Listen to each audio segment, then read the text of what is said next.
ओम विघ्नेश्वराय वरदाय सुरप्रियाय लंबोदराय सकलाय जगद्दिताय नागायनाय सुतयज्ञ विभूषिताय गौरीसुताय गणनाथ नमो नमस्ते। या श्री स्वयं सुगतिनां भवने स्वलक्ष्मी पापात्मनां कृतिदयां हृदये सुबुद्धि श्रद्धा सदां कुलजन प्रभवस्य लज्जा तां तां नतास्म परिपालय देवी विश्वम्। नमस्कार, स्वागत है आपका आचार्य वाणी में। मैं आचार्य डॉक्टर विक्रमादित्य आपके साथ हूँ। मकर राशि वालों के लिए अगस्त के अंत में ग्रहों का योगायोग किस प्रकार का बन रहा है वो आपको अच्छे से समझ लेना चाहिए।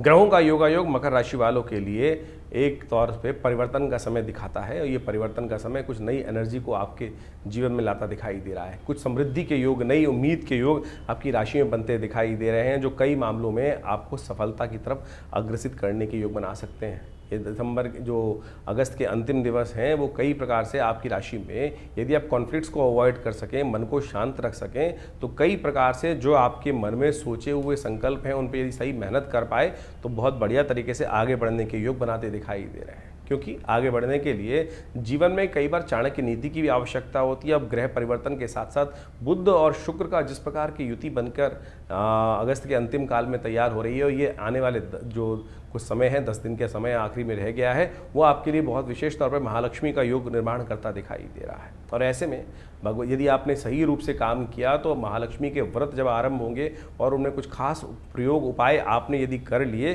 तो ये समय भगवती की कृपा से आपके लिए वारे न्यारे करने के एक नए योग बनाता दिखाई दे रहा है। इस कार्यक्रम में हम आज आपके समक्ष वो सारे बात रहस्य उपस्थित करने का प्रयास करेंगे, वो चमत्कारिक उपाय भी बताने का प्रयास करेंगे जिनको आपको अवश्य कर लेने का प्रयास करना चाहिए। एक बात का ध्यान रखिएगा, इन दिनों कुछ खास ऐसे योग भी बनने वाले हैं जिनसे आपको बचकर सावधान रहना चाहिए। विश्व में ऐसे उदाहरण हैं कि जिन्होंने उन समयों में खासतौर पर कुछ गलत तरफ कार्य किया और उनको भयावह उसका नुकसान भी देखने को प्राप्त हुआ। तो आपके लिए ये समझना, ये समय को जानना, समय के अनुसार से कार्य करना बहुत आवश्यक है। सिलसिलेवार तरीके से समझें ग्रहों का योग आपके लिए क्या कहता है।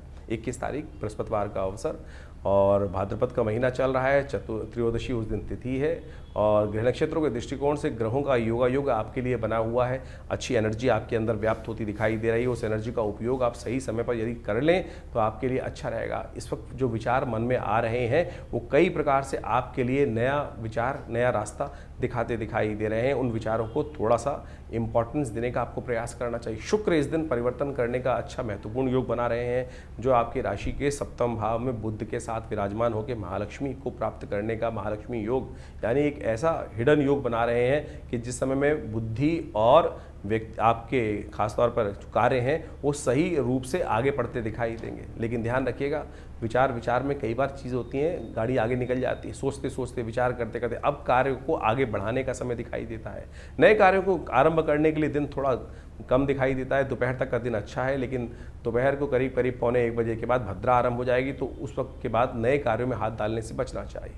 22 तारीख यदि हम बात करें, शुक्रवार का अवसर है, चतुर्दशी तिथि विद्यमान है और अघोर चौदस का योग है। शिव की कृपा से समस्त अनिष्टों को दूर करने का दिन दिखाई देता है। ग्रह नक्षत्रों के दृष्टिकोण से जो ग्राफ है वो आपका 50% से अच्छा, मैं कहूँगा 70% से अच्छा बनता दिखाई दे रहा है आपकी राशि के दृष्टिकोण से। तो इस समय को सही से यूटिलाइज करने का आपको प्रयास करना चाहिए। थोड़ा शुक्र आपके लिए परिवर्तन करके बहुत बढ़िया जगह आ गया है। ऐसे में यदि शुक्र की नीति को इस्तेमाल करते हुए थोड़ी डिप्लोमेसी के साथ कहाँ क्या बोलना है, कहाँ चुप रहना है, इस बात को थोड़ा ध्यान देते हुए कार्य कर लेंगे तो बहुत बढ़िया तरीके से आपको रास्ते अच्छे बनते दिखाई देंगे। ग्रह नक्षत्रों के दृष्टिकोण से ऐसा योग बन रहा है। थोड़ा पितरों को अवश्य ध्यान देने का प्रयास करें। पितरों के निमित्त अगली तिथि जो आ रही है वो बहुत विशेष योग बना के आ रही है। पितरों को प्रसन्न करने का प्रयास करें, उनका आशीर्वाद लेने का प्रयास करें। 23 तारीख का दिन शनिवार है और अमावस्या तिथि है, भादों की अमावस्या पड़ रही है और इस अमावस्या को खास तौर पर अपने पितरों का आशीर्वाद आपको लेने का यथाउचित भाव से प्रयास करना चाहिए, क्योंकि ग्रह परिवर्तन की तरफ जा रहे हैं।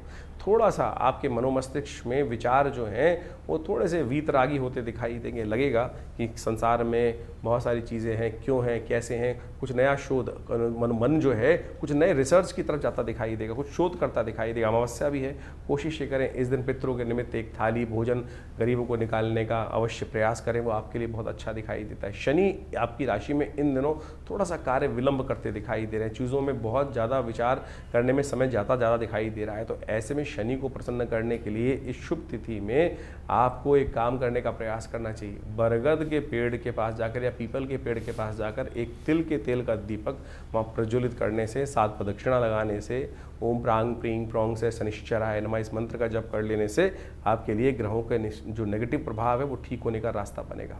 24 तारीख रविवार का दिवस, प्रतिपदा आ गई, शुक्ल पक्ष आरंभ हो गया है भादों का, और ये दिन बहुत विशेष हैं आपकी राशि के दृष्टिकोण से। नई अपॉर्चुनिटीज़ आपके समक्ष लाने का योग बहुत जल्दी बनता दिखाई देगा। तो इसलिए अपने दिमाग को थोड़ा सा इमोशनल टॉर्चर होने से बचाने का प्रयास करना चाहिए और सही दिशा में सोच रखने का प्रयास करना। कई बार हम क्या ज़्यादा फिलोसफिकल बातें सोचना शुरू कर देते हैं, जब खाली दिमाग शैतान का घर। तो यानी कई बार हार कई बार जीत ज़िंदगी में चलती रहती है, और हार पर ज़्यादा सोचना शुरू कर देंगे तो क्या होगा, फिर वो नया टारगेट दिमाग में नहीं आएगा। तो इस बात को, रात गई बात गई, विचार को बदलने का आपको प्रयास करना। चंद्र शाम को उदय हो रहे हैं और इस शाम को ये चंद्रमा का दर्शन होगा, एक नई ऊर्जा का आपके अंदर संचार करने का योग बनाएगा और कई प्रकार के कलंकों से भी बचाएगा। 2 दिन बाद जो चांद उदय होने वाला है वो कलंक को देने वाला है, लेकिन इस दिन जो चांद उदय होने वाला है थोड़ी देर के लिए उदय होगा, बहुत पतला सा चांद एक उदय होगा, और यदि उनका दर्शन कर लिया तो आपकी किस्मत में 4 चांद लगने के योग बन सकते हैं। तो शाम को चंद्र दर्शन कर कर माता पिता गुरुजन का आशीर्वाद देना, हो सके तो गौ पूजा भी थोड़ी सी कर लोगे तो बहुत अच्छा रहेगा। रविवार का चांद जो है ये किस्मत को जगाने के लिए उत्पन्न होता दिखाई दे रहा है। कहा जाता है कि इस दिन का चांद दर्शन कर लेने से चौथ के चांद का कलंक भी नहीं लगता है। 25 तारीख सोमवार का अवसर, द्वितीया तिथि, ग्रह परिवर्तन कर कर भाग्य को आपके धर्म की प्रति, आस्था के प्रति जगाने का सुंदर रास्ता बनता दिखाई दे रहा है। ऐसा में भाग्य को जगाने का सुंदर रास्ता जो बने उसको अच्छे से कार्य करने का प्रयास करें। धर्म की तरफ थोड़ी आस्था रहेगी, थोड़े सरल रहेंगे इन दिनों, जो थोड़ी जो है तो अलर्टनेस है थोड़ी कम होती दिखाई दे रही है। लेकिन ध्यान रखिएगा, जब अलर्टनेस थोड़ी कम होती है तो कई बार सामने वाले जो है नुकसान पहुंचाने का कार्य करते हैं। ऐसे में चावल का दान करना, शांग शींग शौंग से चंद्रमा से नमः इस मंत्र का जप करना आपके लिए अच्छा रह सकता है। हमने अपने आजकल चैनल पर एक नया रास्ता बनाया है कि बहुत सारे लोग मंत्र सही से जप नहीं कर पाते हैं, तो उनके लिए ये मंत्र का 108 बार जप करके चंद्रमा के मंत्र का एक हमने लिंक अपने डिस्क्रिप्शन लेवल में ऐड कर दिया है, और आप उस लिंक पे जाकर आप उस कम से कम 108 बार ओम इस मंत्र का श्रवण कर सकते हैं। ओम शांग शिंग शौंग से जन्म से नमः, शांग शिंग शौंग से जन्म से नमः। इस मंत्र के वाइब्रेशन से आपके मनोमस्तिष्क में चंद्रमा का जो प्रभाव है, मनोमस्तिष्क पे जो प्रभाव है आपकी राशि के दृष्टिकोण से देखना चाहिए, क्योंकि चंद्रमा आपके मन का मालिक है आपकी राशि के दृष्टिकोण से, और वो कई बार आपके मन को आंदोलित कर सकता है। इंटरनल लेवल में आप कहेंगे नहीं, लेकिन कुछ ना कुछ थोड़ा सा मन, जब चंद्रमा कमज़ोर होता है तो थोड़ा कई बार फंसाने के योग बना देता है। तो ऐसे में थोड़ा सा ध्यान करने का प्रयास करें। मंगल के साथ चंद्रमा की युति, क्लैश कई बार विरोध में फंसा देती है, तो चंद्रमा के मंत्र का जप करना आपके लिए अच्छा रहेगा। 26 तारीख मंगलवार का दिन, और तृतीया तिथि उस दिन विद्यमान है उदया तिथि के तौर पर, साथ में वराह जयंती भी है और अंगारक चौथ का योग भी बन रहा है, क्योंकि मंगलवार और चतुर्थी का संयोग हो रहा है। दिल्ली के पंचांग के अनुसार से करीब करीब 1 बजे के आसपास चतुर्थी आ जाएगी। गणेश चतुर्थी कहा जाता है मध्याह्न में बनानी चाहिए, तो बहुत सारे विश्व के बहुत सारे क्षेत्रों में इसी दिन गणेश चतुर्थी का योग बनने वाला है। और यदि भारत के पंचांग के अनुसार से बात की जाए तो उसमें एक मत है कि जो मध्यकालीन मध्याह्न के समय में चतुर्थी होती है उस दिन गणेश चतुर्थी को मनाना चाहिए। लेकिन ध्यान रखना, चांद जो है वो कलंक वाला चांद है, इस दिन चांद नहीं देखना चाहिए। कई जगह कन्फ्यूजन है, तो हमारे मतानुसार कि दोनों दिन का चांद इस बार देखना, कहीं ना कहीं चौथ का चांद जो है वो कलंक लगा सकता है, ध्यान रखते हुए कार्य करने की ज़रूरत। हमने इस दिन इन समस्त कष्टों को दूर करने के लिए हनुमान जी का सुंदरकांड का पाठ, गणेश जी का जन्मोत्सव आश्रम पे रखा है। आप उसमें सुंदर रूप से भाग ले सकते हैं, अपने नाम से पाठ करा सकते हैं। और जैसे में कहा गया है शास्त्र के दृष्टिकोण से कि और देवता चित्त न धरहि हनुमत से ही सर्व सुख करें, तो हनुमान जी का सुंदर सहारा लेकर आप कष्टों को दूर करने का योग बनाए। वराह जयंती भी उस दिन पड़ रही है। कहा जाता है कि समस्त पृथ्वी के कष्टों को संहार करने के लिए, अंत करने के लिए भगवान ने वराह रूप धारण किया था, और ऐसे में वराह रूप धारण करके भगवान वराह की सुंदर पूजा भी उस दिन की जाएगी। तो आप अवश्य इस कार्यक्रम में सम्मिलित हो, कल्याण के योग बनेंगे। 27 तारीख बुधवार का दिन चतुर्थी तिथि उदया तिथि के रूप में विद्यमान है और करीब करीब मध्याह्न तक इस दिन रहेगी। तो गणेश चतुर्थी का सुंदर, भगवान गणेश का जन्मोत्सव भारत में तो कम से कम इस दिन मनाने का योग है। बुधवार के दिन ये सुंदर योग बन रहा है। साथ साथ ग्रहों का परिवर्तन जो है वो गजकेसरी योग भी बना रहा है, जो आपके लिए बड़ा कल्याणकारी रहेगा। अच्छे नए आने वाले 3-4-5 दिन जो हैं खासतौर पर नई अपॉर्चुनिटीज़ आपके समक्ष लाने के योग अच्छे से बनाते दिखाई दे रहे हैं। ऐसे में भगवान का सुंदर स्तवन कर और गणेश जी का आशीर्वाद लेकर आप कार्य करने का प्रयास करें। लेकिन इस दिन का बड़ा महत्व है, इस दिन पत्थर चौथ भी कही जाती है, उसका महत्व अच्छे से समझ लें आप। भारतीय संस्कृति में हर रोज़ एक नया त्यौहार होता है और उन कथाओं के पीछे पीछे, उन अवतारों के पीछे पीछे बड़े रहस्य की बातें छुपी हुई होती हैं, हमारे जीवन पे जो बड़ा व्यापक प्रभाव डालती हैं। गणेश चतुर्थी के दिन भगवान गणेश का प्रादुर्भाव हुआ और भगवान गणेश के प्रादुर्भाव के साथ साथ समस्त संसार में उनको आशीर्वाद मिला कि जीवन के विघ्नों को दूर करने के लिए, रिद्धि सिद्धि प्राप्त करने के लिए गणेश जी सबसे पहले प्रथम पूज्य माने गए। और प्रथम पूज्य के साथ साथ उनकी जो ख्याति थी पूरे संसार में फैली। और कहा जाता है कि गणेश जी की जो आकृति थी जिस प्रकार की, उसको देखकर चंद्रमा एक बार उनका उपहास करने के लिए उद्धृत हुए। चंद्रमा उनके स्वरूप को देखकर जब हंसे तो कहा जाता है चंद्रमा को कलंक लगा। श्री गणेश के श्राप का उनको भागी बनना पड़ा और गणेश जी के श्राप से कहा गया कि चंद्रमा अपने सौंदर्य पर जो लेकर जो इतराते हैं, उनका जो भी दर्शन करेगा उन पर कलंक लगना भी आवश्यक हो गया। उस दिन से कहा जाता है कि चंद्रमा को ऐसा श्राप लगा कि बिल्कुल आज के बाद जो तुम्हारा दर्शन करेगा, तुमको अपने स्वरूप के ऊपर इतना अभिमान है कि जिसके कारण से तुम बड़े सुंदर लगते हो कि तुम्हारे में कलंक रहेगा, जो भी तुम्हारा दर्शन करेगा उस पर भी कलंक लगने के योग बनेंगे। तब कहा जाता है चंद्रमा बड़े शोक भाव से भगवान के समक्ष उपस्थित हुए, बड़ी क्षमा मांगी। तब जाकर श्री गणेश ने उस पूरे जीवन पर्यंत के कलंक को, श्राप को केवल एक दिन पर बांध दिया। तो भाद्रपद मास की शुक्ल पक्ष की गणेश चतुर्थी जिस दिन होती है, गणेश जी का जन्मोत्सव जिस दिन होता है, जिस दिन ये घटना घटी थी, उसी दिन तक के लिए कुछ देर के लिए चंद्रमा बाहर निकलते हैं शाम के समय पर, थोड़ी देर के लिए, और वो बड़े सुंदर चंद्रमा होते हैं उस दिन जब निकलते हैं। उनकी आभा बड़ी दिव्य होती है, लेकिन वो आभा ऐसी होती है कि उस दिन जिसकी नजर चंद्रमा पर पड़ गई, उनके जीवन में वो कलंक लगना निश्चय हो जाता है कि वो कलंक लगेगा ही लगेगा। और जो उनका दर्शन कर लेता है तो उस दिन भगवान कृष्ण तक ने एक बार उस चंद्र के दर्शन कर लिए थे। चौथ के चांद का दर्शन कहा जाता है कि बिल्कुल नहीं करना चाहिए। रामायण के अंदर भी इस भाव को रखा गया है कि बुद्धिमान व्यक्ति जो होते हैं इस बात को मानते हैं कि चौथ के चांद को नहीं दर्शन करते हैं, चौथ के चांद को दर्शन कर लेने से कलंक लग जाता है। तो इसलिए बुद्धिमान व्यक्तियों को इस बात का ध्यान रखना चाहिए। लेकिन गलती से मत्थे लग गया चंद्रमा। हम घर से बाहर निकलते हैं, कई बार सामने देखते हैं चंद्रमा निकले हुए हैं, बड़े सुंदर लग रहे हैं, और ध्यान रहा नहीं चतुर्थी है तो जिस दिन, और निश्चित मान लीजिए कलंक लगना निश्चित हो गया। भगवान कृष्ण ने भी गलती से चंद्रमा के उस दिन दर्शन एक बार कर लिए। कहा जाता है कि उनके ऊपर भी कलंक लगा सम्यंतक मणि चुराने का। कहा जाता है कथा के दृष्टिकोण से द्वारकापुरी में सत्राजीत नाम का एक उनका भाई था और वो साधना करता था, नित्यपति भगवान सूर्य की उपासना करता था। भगवान सूर्य की उपासना कर भगवान सूर्य को प्रसन्न किया और वो सम्यंतक मणि भगवान से प्राप्त करी। और कहा जाता है उस मणि का इतना प्रादुर्भाव था, इतना चमत्कार था कि वो नित्यपति स्वर्ण को देती थी, और उस स्वर्ण को जिस प्रकार से प्राप्त होता था, जिसके पास भी वो मणि रहेगी वो स्वर्ण ही स्वर्ण में खेलता था। तो वो नित्यपति इस भाव को रखता था। लोगों ने कहा सत्राजीत को कि ये मणि तेरे लायक नहीं है, तुमको भगवान कृष्ण को दे देनी चाहिए, जिससे समाज के सुंदर कार्य हो सके, समाज में सुंदर लोगों की सहायता हो सके। लेकिन सत्राजीत अभिमान ग्रसित था। तो सत्राजीत ने उस जब सम्यंतक मणि को भगवान सूर्य से प्राप्त कर लिया तो कहा जाता है कि वो 8 पैर सोने का निर्माण करती थी। लोगों ने कहा भगवान कृष्ण को ये मणि दे देनी चाहिए, तेरे लायक नहीं है। लेकिन वो अभिमान ग्रसित था, साधना से प्राप्त करी हुई उस निधि को कैसे किसी और को दे दें। उसने वो मणि जो थी अपने भाई प्रसेन एक दिन वो मणि पहनकर जंगल में चला गया। और जब वो प्रसेन जंगल में चला गया तो कहा जाता है कि वहाँ उसका युद्ध जामवंत से हुआ।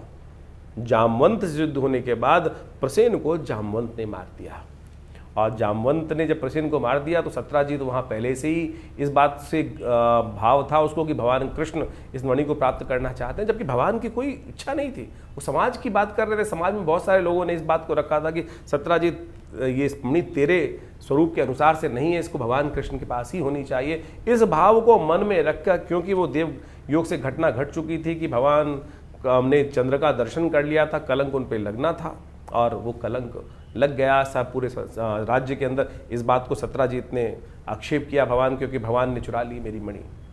तो कहा जाता है कि भगवान इस आरोप से मुक्त होने के लिए जिस प्रकार से उनके चरणों को देखते हुए, प्रसेन के चरणों को देखते हुए जंगल में गए। जंगल में जाके देखा कि वो चरण जो है एक गुफा की तरफ जा रहे हैं और उस गुफा से एक प्रकाश सा बाहर निकल रहा है। भगवान ने जाके देखा कि उस प्रकाश के मणि से भालू के रीछ के कुछ बच्चे खेल रहे हैं, और जब रीछ के बच्चे खेल रहे हैं तो भगवान ने उसको प्राप्त की। तो वहाँ जामवंत पीछे आए, और जामवंत जब आए तो भगवान के साथ उनका युद्ध हुआ। इससे पहले पूर्व में कथा आती है शास्त्र के दृष्टिकोण से। जामवंत कौन है? जो भगवान राम के समय थे। भगवान राम जब इस धरा से गए तो अपने साथ जितने भी अनुयायी थे, जितने भी उनके भक्त थे, सबको ले गए। जामवंत भी उनके एक भक्त थे, लेकिन वो भगवान के साथ नहीं गए। कहा जाता है इस संसार में कोई भी एक मनुष्य जब तक मन में रहे तब तक इसे निवृत्ति मोक्ष नहीं हो सकता। भगवान के साथ जाने का मतलब मोक्ष को प्राप्त करना था। जामवंत के मन में इच्छा थी कि कहीं ना कहीं भगवान के समक्ष रखी थी कि भगवान के साथ वो अपने शौर्य को प्रदर्शन करने के लिए युद्ध करना चाहते थे। तो भगवान ने कहा, एक तो जामवंत जी आप बहुत बूढ़े हैं, फिर आपने हमारी सहायता करी है, तो हम आपके साथ तो इस जन्म में तो युद्ध कर नहीं सकते।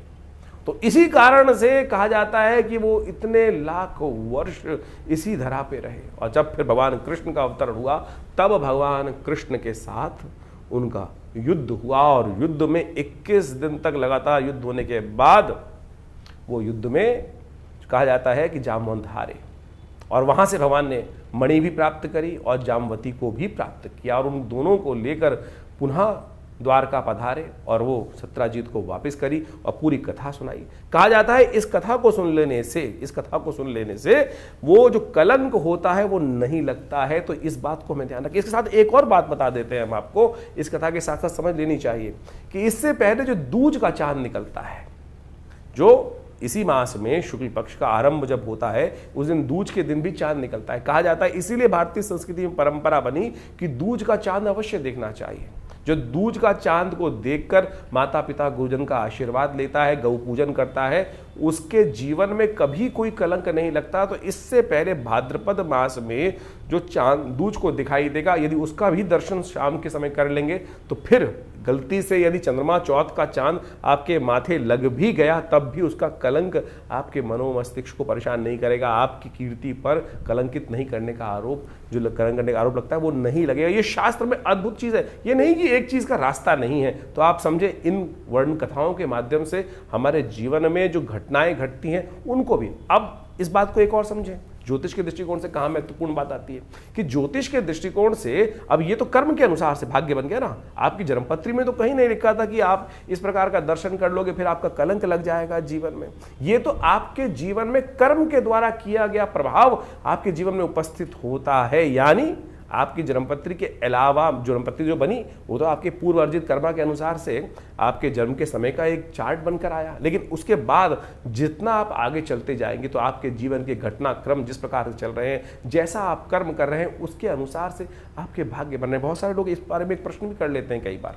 ये समझने की आवश्यकता है कि क्या हम पूर्व अर्जित कर्मों के अनुसार से ही जीवन को आगे व्यतीत करते हैं? नहीं भाई, आप उसके साथ साथ अपने प्रत्यक्ष कर्म के द्वारा भी अपने पूर्व अर्जित कर्मों को बढ़ा सकते हैं, घटा सकते हैं, दुष्कर्मों को घटा सकते हैं पुण्यों के द्वारा। जो आप यज्ञ इत्यादि, दान इत्यादि, पुण्य इत्यादि, उपाय इत्यादि विभिन्न प्रकार से करते हैं वो यही तो है। इसी के द्वारा तो पूर्व जन्म में, पूर्व समय में किए गए दुष्कर्मों का प्रायश्चित कर उसका घटन किया जाता है, उसको हटाया जाता है। तो यानी जो कर्म प्रधान विश्व रच राखा, ये भाव जो रखा गया है, यानी अब जो कर्म हो गया, मनसा वाचा कर्म, 3 प्रकार के कर्म शास्त्र में वर्णित है, उनको हो जाने से जीवन में जो प्रभाव उसका उत्पन्न होता है उसको घटाया बढ़ाया जा सकता है। जी हाँ, इस घटना के माध्यम से केवल घटना मत समझें, केवल एक कथा को ना समझें, इसका सारांश को समझने की आवश्यकता है कि क्या प्रभाव आपके जीवन में ग्रहों का पड़ रहा है। तो आप किसी भी प्रकार से यदि कोई गलती हो भी गई तो उसका प्रायश्चित करने के विभिन्न मार्ग शास्त्र में जगह जगह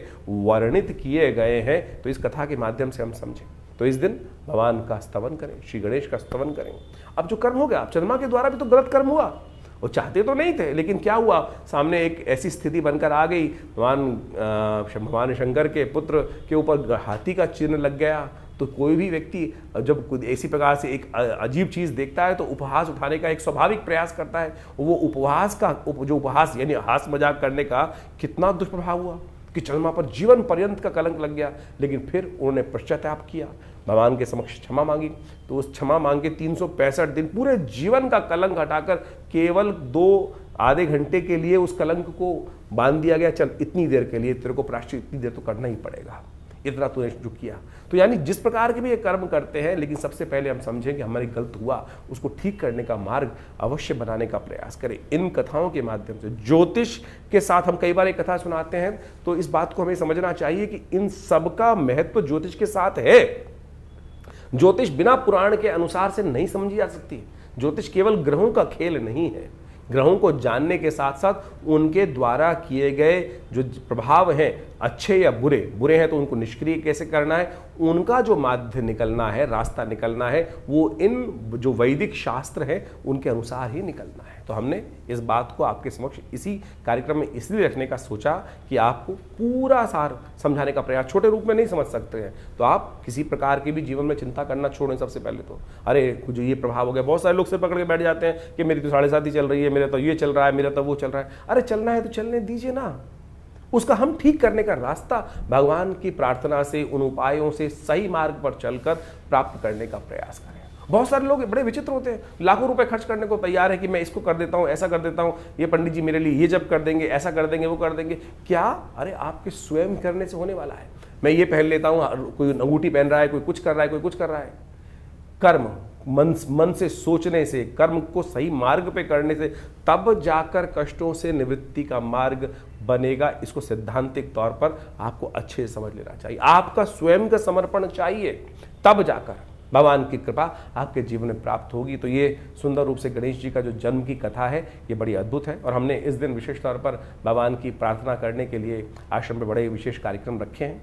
आप सब उसमें सम्मिलित हो सकते हैं भगवान की कृपा प्राप्त करने के लिए। इस बार पंचांग के दृष्टिकोण से बड़ा एक और योग बन रहा है कि जो गणेश चतुर्थी के दिन योग बन रहा है, कई क्षेत्रों के अनुसार क्षेत्रवाद रहेगा इसमें। जिन जिन क्षेत्रों में जैसे चतुर्थी 2 दिन की पड़ रही है इस बार, पूरे विश्व के दृष्टिकोण से देखा जाए तो जहां मध्यकालीन चतुर्थी जिस समय पर आ रही है, जैसे यदि हम बहुत सारे विदेश में देखें, भारत से आगे जाके देखेंगे तो वो मंगलवार के दिन ही चतुर्थी का योग पड़ रहा है जो वहाँ रहेगा, तो वहाँ महाचतुर्थी का योग बन गया। यानी गणेश चतुर्थी के दिन मंगलवार के दिन रहेगी तो महाचतुर्थी का योग बन जाएगा। तो ऐसे में मध्याह्न व्यापनी दोपहर के समय जहाँ चतुर्थी जिस समय पड़ रही है वहाँ गणेश चतुर्थी मानी जाएगी। और कलंक 14 जो चौथ है वो भी पत्थर चौथ जो है वो उसी दिन बनेगी। इसका एक नाम पत्थर चौथ भी है। पत्थर चौथ का मतलब होता है, पुराने जमाने की व्यवस्था बना दी गई थी कि भाई चांद को नहीं देखना है तो पत्थर बाजार में लोग घर से रखते बाहर मार देते थे कि भाई कोई निकलेगा ही नहीं बाहर किसी कारण से। वो कल्याण के लिए था। पत्थर मारने की परंपरा ये नहीं थी, वो पत्थर इसलिए चढ़ा दिए जाते थे कि भाई कोई निकले, गलती से किसी का जो डायरेक्ट कनेक्ट जो है वो चंद्रमा के साथ हो जाए तो फिर वो कलंक ना लगे उसको। तो उससे बचने के लिए एक परंपरा इस प्रकार से कुछ देसी जगहों में चल गई, लेकिन शास्त्र में इसको इस प्रकार से प्रमाणित नहीं किया गया है। तो वो पत्थर चौथ के नाम से भी प्रचलित हो गया है वो चौथ जो है। तो वो मंगलवार को, जिन क्षेत्रों में मध्याह्न वापनी चतुर्थी रहेगी मंगलवार के दिन, तो उस दिन वहाँ पर वो चतुर्थी मंगलवार के दिन मनाई जाएगी। और जिन जिन क्षेत्रों में रहेगी तो मंगलवार के साथ साथ बुधवार के दिन है तो वो बुधवार के दिन चतुर्थी मना रहे हैं। और इस प्रकार से आप इस कथा का श्रेय महत्व समझते हुए अपने जीवन में शुभ लेने का प्रयास करें। तो मकर राशि वालों, आपने गणेश जी का सुंदर उस पूरा कथा को समझने का प्रयास किया और साथ साथ कलंक चौथ जो है उसको भी अच्छे समझने का प्रयास किया। ये शास्त्र में जो वर्णित कथाएं हैं ये बहुत प्रेरणा देने वाली होती हैं। इसके साथ साथ आपको अवश्य इन समस्त कथाओं का सार समझकर अपने जीवन में उसको उतारने का प्रयास करना चाहिए। 28 तारीख बृहस्पतिवार का अवसर है, पंचमी तिथि विद्यमान है, ऋषि पंचमी का सुंदर योग बन रहा है। ग्रह नक्षत्रों के दृष्टिकोण से ओवरऑल ग्रह जो हमें दिखाई दे रहे हैं आपकी राशि के दृष्टिकोण से करीब 70-80% आपको लाभ देने के योग बनाते दिखाई दे रहे हैं। लेकिन ध्यान रखना इस वक्त आपके विचार जो हैं कई बार आपके साथ शत्रुता कर देते हैं। तो विचारों की नेगेटिविटी को आप अपने से दूर करने का प्रयास करें, ऋषियों का आशीर्वाद लेने का प्रयास, सप्त ऋषि पूजन करने का प्रयास करें। हो सके तो केसर का तिलक, केसर का सेवन आप इन दिनों अवश्य करने का प्रयास करें। ये आपके लिए बहुत सारे विचारों के अंदर आपकी दृढ़ता देने का प्रयास करेगा और नेगेटिविटी को दूर करने का प्रयास करेगा। रवि योग है, नए कार्यों का आरंभ करने के लिए दिन ओवरऑल अच्छा दिखाई देता है। 29 तारीख शुक्रवार का अवसर, षष्ठी तिथि विद्यमान है और ग्रह नक्षत्रों के दृष्टिकोण से, आपकी राशि के दृष्टिकोण से जो योगा योग बना हुआ है, एक तरह से राजयोग का एक सुंदर निर्माण हो रहा है आपकी राशि में। आपकी राशि के दृष्टिकोण से देखा जाए तो चंद्रमा, शुक्र, बुध और साथ साथ चंद्रमा इत्यादि ग्रह जो हैं वो आपके लिए कई प्रकार के सुंदर योग बना रहे हैं। बृहस्पति से पूर्ण दृष्टि से युक्त चंद्रमा जिस प्रकार से योग बना हुआ है और साथ साथ बुध और शुक्र का महालक्ष्मी योग बना हुआ है, ये ओवरऑल अच्छे समय को आपके समक्ष लाता दिखाई दे रहा है। लेकिन फिर भी हम ये कहेंगे आपकी राशि के दृष्टिकोण से इस वक्त बुद्धि जो है एक जगह स्थिर नहीं हो रही है। विचारों को स्थिरता के साथ एक जगह लगाने का प्रयास करें और फोकस यदि करेंगे तो बहुत अच्छे से आपके लिए नए रास्ते बनते दिखाई देंगे। सूर्य षष्ठी है और सूर्य इन दिनों परिवर्तन करके आपकी राशि में जहाँ चल रहे हैं वो थोड़े से आपके मनोमस्तिष्क में उदासीनता उत्पन्न करते दिखाई दे रहे हैं। अष्टभाव का सूर्य रिसर्च की तरफ ले जाता है, नए शोध की तरफ ले जाता है, लेकिन जीवन को थोड़ा शुष्क भी करता है। और उसके साथ साथ केतु वहाँ विराजमान है, तो एक बात को ध्यान रखने का प्रयास करना चाहिए, केतु के साथ में सूर्य वहाँ आकर नेगेटिव नहीं पॉजिटिव हो गया है और ये आपके लिए कुछ नया करने के योग बना रहा है। लेकिन विचारों को स्थिर कर कर एक जगह स्थिर होकर इधर उधर भागने से कुछ नहीं मिलने वाला है। स्थिर भाव से चीज़ों को समझकर टाइम लगाने से काम करने के सुंदर योग बन सकते हैं। इस दिन अगस्त उदय हो रहे हैं। शाह तुलसी बाबा लिखते हैं, उदित अगस्त पंथ जल शोषा, यानी वर्षा ऋतु का जो समय है अब ऋतु परिवर्तन की तरफ भी चला गया। शरद ऋतु आरंभ हो गई है और शरद ऋतु आरंभ होने के साथ साथ वर्षा का जो प्रलयंकाली समय चल रहा था उसमें कहीं ना कहीं थोड़ी सी राहत मिलने के अवश्य योग बनते। लेकिन इस बार सूर्य राजा बनकर आए हुए हैं तो अतिवृष्टि के योग तो बना ही रहे हैं और वृष्टि से कई बार कष्ट देने के योग बना रहे हैं। तो उदित अगस्त पंथ जल शोषा, यानी जल्दी जल्दी पानी शोषित होने के योग तो बनाएगा। लेकिन इस समय आपकी राशि के दृष्टिकोण से आपको अवश्य सूर्य को थोड़ा बल देने का प्रयास करना चाहिए। सूर्य को नित्यपति जल दें तो अच्छा रहेगा आपके लिए। गेहूं इत्यादि का दान करना भी आपके लिए अच्छा दिखाई देता है। 30 तारीख शनिवार का अवसर, सप्तमी तिथि विद्यमान है। सप्तमी और रवि शनिवार का योग बन रहा है और इसी दिन बुध भी परिवर्तन करने का योग बना रहे हैं। सिंह राशि में प्रवेश करेंगे, लेकिन साथ साथ सिंह राशि में प्रवेश करते ही बुध जो है वो अस्त हो जाएंगे। और ये बुध का अस्त होना आपकी राशि के दृष्टिकोण से समझें कि थोड़ा सा चीज़ों को आपको टैकल करने में कुछ दिन दिक्कत आ सकती है। ऐसे में हो सके तो थोड़ा सा एक काम करें, भगवान शंकर का नित्यपति थोड़ा दही से अभिषेक कर लें, दही का दान कर दें और ये सब उपाय कर कर आप बुद्ध की शक्ति को अच्छा कंट्रोल कर सकते हैं। और वाणी का संयम अवश्य बरतने का प्रयास करें। वाणी में किसी प्रकार भी कोई अपशब्द का उच्चारण करने से वाणी में थोड़ी सी समस्याएं उत्पन्न होने के योग बन सकते हैं। चंद्रमा थोड़ा हल्का हो गया है, ध्यान रखते हुए प्रयास करें। दूध का सेवन करना आपके लिए बड़ा अच्छा रहेगा। दूध का, केसर युक्त दूध का सेवन करने से आपके चंद्रमा को बल प्राप्त होने के योग बन सकते हैं। दूध का दान करना भी आपके लिए अच्छा योग बनाएगा। 31 तारीख रविवार का अवसर, अष्टमी तिथि और बहुत चमत्कारिक तिथि है। महालक्ष्मी के व्रत आरंभ हो रहे हैं। राधा अष्टमी का योग बन रहा है, साथ साथ दूर्वा अष्टमी का योग भी बन रहा है। ग्रह नक्षत्रों के दृष्टिकोण से आपके लिए जो समय जो है वो कई प्रकार से लाभ के योग बनाता दिखाई देगा, लेकिन विश्वास जगाना होगा। विश्वास, दृढ़ विश्वास को जितना जगाएंगे उतना ज़्यादा। चंद्रमा क्षीणस्थ अवस्था में है, चंद्रमा वीक अवस्था में अकेला है, कोई शुभ ग्रह उसको देख नहीं रहा है इस समय में। तो ऐसे में थोड़ा चंद्रमा को बल देने की आवश्यकता है। चंद्रमा को यदि बल देकर कार्य करेंगे तो बहुत अच्छा होगा। चंद्रमा को बल देने का तरीका, चंद्रमा के मंत्र का जप करना, ओम श्रांग श्रीं शौं से चंद्रमसे नमः। हो सके तो भगवान शंकर के मंदिर में जाकर दूध से भगवान शंकर का अभिषेक करना, ये भी आपके लिए अच्छा योग बनाता दिखाई देगा। महालक्ष्मी के व्रत आरंभ हो रहे हैं। इस दिन विशेष तौर पर महालक्ष्मी का पूजन आरंभ करना चाहिए। बड़ा चमत्कारिक विधान है शास्त्र के दृष्टिकोण से। हम उसके बारे में पूरा विचार आपके समझ रखने वाले हैं और उसको यदि आप समझ लें और उस प्रयोग को यदि आप कर लें। महालक्ष्मी का प्रयोग आमतौर पर केवल लोग पूजा करके आरंभ करते हैं और उसके बाद आगे कुछ करते ही नहीं है।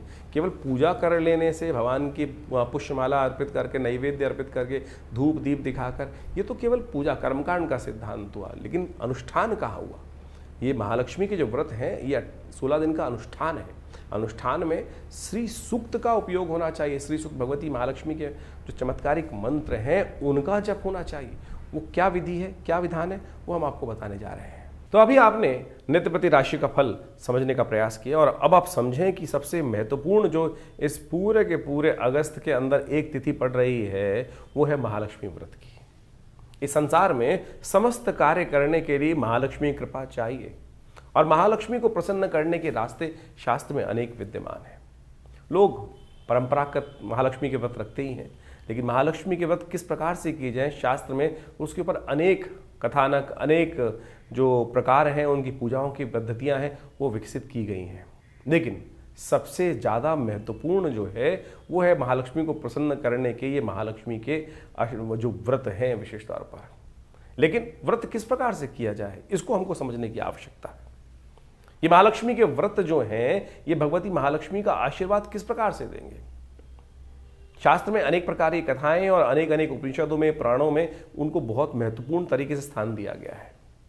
कहा जाता है कि एक बार महर्षि भृगु भ्रमण करते करते उनकी इच्छा मन में आई कि भगवान के दर्शन किए जाएं। तो वो घूमते घूमते विष्णु लोक पहुंचे। वहाँ कहा जाता है कि भगवान श्री सागर में शेषनाग के ऊपर भगवती के साथ विराजमान थे और योग निद्रा में उस वक्त भगवान गए हुए थे, विश्राम कर रहे थे। महाराज भृगु जब पहुंचते हैं, महर्षि भृगु वहाँ पर, तो भगवान योग निद्रा में होने के कारण से उठते नहीं हैं। तो भृगु को बड़ा विचित्र लगता है, पता नहीं किस कारणवश उन्होंने अपना जो चरण था वो भगवान विष्णु की छाती पर रख दिया और कहा कि आपका भक्त यहाँ आया और आप प्रभु आप विश्राम में हैं। कहा जाता है कि भगवान तत्काल उठे और उन्होंने भृगु को प्रणाम किया और कहा कि महाराज आप आए और मैं विश्राम में रहा।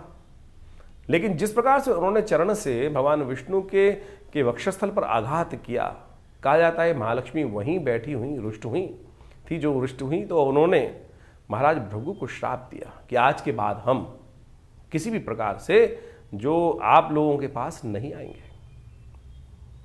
भृगु महाराज ने भी बड़े उत्कृष्ट प्रकार के विद्वान ऋषि रहे और उन्होंने वर्णन, शास्त्र में वर्णन मिलता है कि उन्होंने भगवती के सामने अनुनय विनय के साथ एक प्रार्थना करी कि भगवती ये मेरा भगवान का एक निजी संवाद था, भक्त हूँ और भक्त की विशेष तौर पर एक भगवान के साथ अपने दास की, अपने स्वामी के साथ एक बड़ी तारतम्यता होती है, एक घनिष्ठ प्रेमता होती है।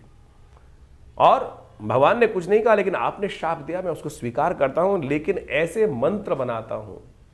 महर्षि भृगु के द्वारा बनाए गए श्री विद्या के अंतर्गत आए श्री सूक्त का निर्माण उन्होंने उस कथानक के बाद किया और कहा कि जो मैं क्या, ऋषि क्या, कोई भी वर्ण का व्यक्ति संसार में इन मंत्रों को जप करेगा, उनके द्वारा यज्ञ करेगा, इस पद्धति के द्वारा कार्य करेगा, तो माँ भगवती आपको उस दास पर कृपा करनी ही पड़ेगी।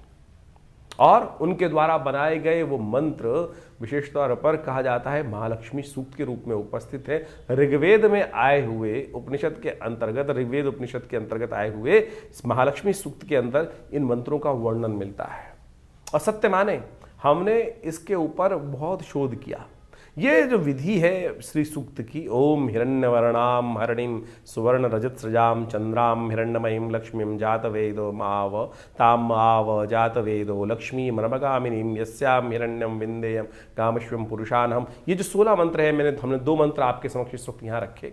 इनको जो नित्यपति इनके द्वारा भगवती महालक्ष्मी की आराधना करते हैं और तो कहा जाता है कि महालक्ष्मी बाध्य हो जाती हैं उस जातक पर अपनी कृपा करने के लिए। तो इन महालक्ष्मी के जो व्रत आरंभ हो रहे हैं 31 तारीख से, भाद्रपद मास कि जो अष्टमी जो बन रही है उस दिन से ये महालक्ष्मी व्रत आरंभ जो हो रहे हैं। इस दिन से नित्यपति भगवती की षोडशोपचार पूजन करने के उपरांत इन मंत्रों का जप और नित्यपति घी के द्वारा, कमल के बीजों के द्वारा और बिल्व की सामग्री का उपयोग करते हुए, समस्त चीज़ों का उपयोग करते हुए श्रद्धा भाव से यदि नित्यपति इन मंत्रों का जप आप इन 16 दिनों में करेंगे तो भगवती महालक्ष्मी की असीम कृपा प्राप्त होने का योग बन जाता है। बाह्य तौर पर बहुत सारे लोग व्रत करते हैं, लेकिन बाह्य रूप से उनकी पूजा कर लेते हैं, प्रार्थना कर लेते हैं, उनका पूजन कर लेते हैं और वो तो पूजा हुई, व्रत कहाँ हुआ, जो उनके समर्पण भाव हुआ। लेकिन जो मूल कारण है, जो है कृपा प्राप्ति करने का जो सिद्धांत है, फिनोमिना क्या है, वो पद्धति क्या है, वो ये श्री सूक्त का जप है, श्री सूक्त का यज्ञ है। यदि इन श्री सूक्त के मंत्रों का नित्य प्रति यज्ञ कर दे, हमारे इस चैनल के ऊपर आप डिस्क्रिप्शन में जाकर उन मंत्रों को देख सकते हैं। हमने उसका पूरा यज्ञ अपने इस चैनल पर रखा है, डाला है, और ज़्यादा से ज़्यादा 1.5 मिनट में वो 16 मंत्र पूरे हो जाते हैं। और नित्य प्रति यदि उनका 108 बार श्रवण, उसका स्तवन आप करना शुरू कर दें तो भगवती महालक्ष्मी की कृपा प्राप्त करने का, जो चाहो जैसा चाहो वैसा होने के योग, चमत्कार एक नहीं हजारों बार हमने देखा। हम भी संसार में रहते हैं और जो व्यवस्था अब चलती है भगवती कृपा से अद्भुत रूप से वो कृपा प्राप्ति के योग बन सकते हैं। तो आप कैसे भी जीवन में दुर्भाग्य के योग बने हुए हो और ग्रहों का अशुभ प्रभाव हो, वो मंत्र वो शक्ति है कि मंत्र जो है वो देवताओं को बाध्य कर देते हैं आप पर कृपा करने के लिए, ग्रहों के दुष्प्रभाव को एक तरफ कर देते हैं। यदि इन शास्त्रोक्त विधि के अनुसार से, हमारी भारतीय संस्कृति ऐसी चमत्कारिक संस्कृति है कि जो योग कहा साथ साथ क्या है कि जो बिल्कुल पद्धतिबद्ध युक्त है कि अगर आप पूर्ण इस श्रद्धा के अनुसार से, विश्वास के अनुसार से इस मार्ग पर चलोगे तो उस गंतव्य के निष्कर्ष पर, अंतिम लक्ष्य को प्राप्त करने का रास्ता बनेगा ही, उसमें कोई दो राय हो ही नहीं सकती हैं। तो ये मंत्र विज्ञान का चमत्कार है जो हमने आज इस कथा के माध्यम से आपके समक्ष रखा है। तो इस भाद्रपद मास के जो महालक्ष्मी के व्रत आरंभ हो रहे हैं, इसमें इन 16 दिनों में नित्य प्रति, हमने विवेकानंद योगाश्रम में इसके लिए पूरा नित्य प्रति यज्ञ रखा है और पूर्ण विधि के अनुसार से भगवती महालक्ष्मी के ये अनुष्ठान को किया जा रहा है। आप भी उसमें अपना भाग ले सकते हैं। पूरी व्यवस्था जानने के लिए हमारे जो आश्रम के नंबर्स हैं उन पर संपर्क साध सकते हैं। आपके कैसे भी ग्रह योग हो, कोई बड़ा का कार्य हो, हमने जितनी बार भी, जिसके लिए भी, जब भी, अपने लिए भी, जैसे जब आवश्यकता के अनुसार से करते हैं तो भगवती के ये मंत्र चमत्कार दिखाते हैं। और ये बाण वो बाण है कि लक्ष्य भेद कर ही आता है और लक्ष्य की पूर्ति की तरफ ही काम करता है। तो बड़ी श्रद्धा के साथ आप इन महालक्ष्मी व्रतों को करें, श्रद्धा के साथ इन तरफ चलें। हमारा विश्वास है कि भगवती कृपा से आपके अद्भुत मनोकामना सिद्धि के योग अवश्य बनेंगे। तो इस कार्यक्रम में हमने आपके समक्ष समस्त राशि का प्रभाव उपस्थित किया। तो आप इस पर चलकर, इन मंत्रों को जानकर, इस विधि को जानकर अपने जीवन में कल्याण का मार्ग प्रशस्त करें। धन्यवाद।